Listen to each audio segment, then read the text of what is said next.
आप लोगों ने एक लाइन सुनी होगी कि the writ jurisdiction of high court is broader then the supreme court, यानी हाई कोर्ट का जो रिट क्षेत्राधिकार है वो सुप्रीम कोर्ट की तुलना में व्यापक है। हाई कोर्ट का रिट क्षेत्राधिकार सुप्रीम कोर्ट की तुलना में व्यापक है, क्यों? हाई कोर्ट का रिट क्षेत्राधिकार सुप्रीम कोर्ट की तुलना में व्यापक इसीलिए है क्योंकि हाई कोर्ट न सिर्फ मौलिक अधिकार के मामले में बल्कि अन्य अधिकारों के हनन के मामले में भी रिट जारी कर सकती है। वहीं यदि आप सुप्रीम कोर्ट की बात करते हैं तो सुप्रीम कोर्ट अनुच्छेद 32 के तहत इसे रिट जारी करने का अधिकार है, लेकिन supreme court on the matter of violation of fundamental right यानी सिर्फ मौलिक अधिकारों के हनन के मामले में रिट जारी करेगी। सिर्फ और सिर्फ मौलिक अधिकारों के हनन के मामले में रिट जारी करेगी। किसी अन्य अधिकार के हनन के मामले में रिट जारी करने का अधिकार सुप्रीम कोर्ट को नहीं है। दूसरी बात, Supreme Court is bound to issue the writ in violation of fundamental right, यानी मौलिक अधिकार के मामले में सुप्रीम कोर्ट रिट जारी करने के लिए बाध्य है। If your fundamental rights are violating, यदि सच में आपके मौलिक अधिकारों का हनन हुआ है तो सुप्रीम कोर्ट इस बात की लीगैलिटी चेक करती है, इस बात की वैधता चेक करती है कि आपके मौलिक अधिकार का हनन हुआ है या नहीं।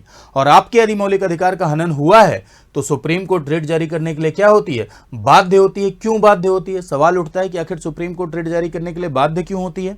तो सुप्रीम कोर्ट रिट जारी करने के लिए बाध्य इसलिए होती है because article 32 is not just a remedy, article 32 itself fundamental right, यानी अनुच्छेद 32 सिर्फ उपचार नहीं है, अनुच्छेद 32 आपका मौलिक अधिकार भी है। ठीक है, इसलिए सुप्रीम कोर्ट क्या है? बाध्य है। वहीं यदि आप हाई कोर्ट की बात करते हैं तो हाई कोर्ट का रिट जुरिस्डिक्शन अनुच्छेद 226 से है। अनुच्छेद 226 से हाई कोर्ट को भी रिट जारी करने का अधिकार है। किन मामलों में? On the violation of fundamental right, यानी मौलिक अधिकारों के हनन के मामले में रिट जारी कर सकता है। साथ ही साथ अन्य अधिकारों के हनन के मामले में भी हाई कोर्ट को रिट जारी करने का अधिकार है।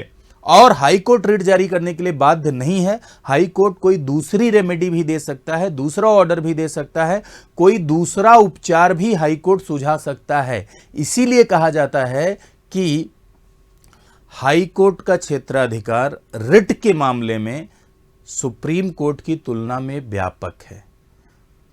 हाई कोर्ट का रिट जुरिस्डिक्शन सुप्रीम कोर्ट की तुलना में बड़ा या व्यापक है, इसीलिए कहा जाता है। समझ गए बात को? पक्का? Very good.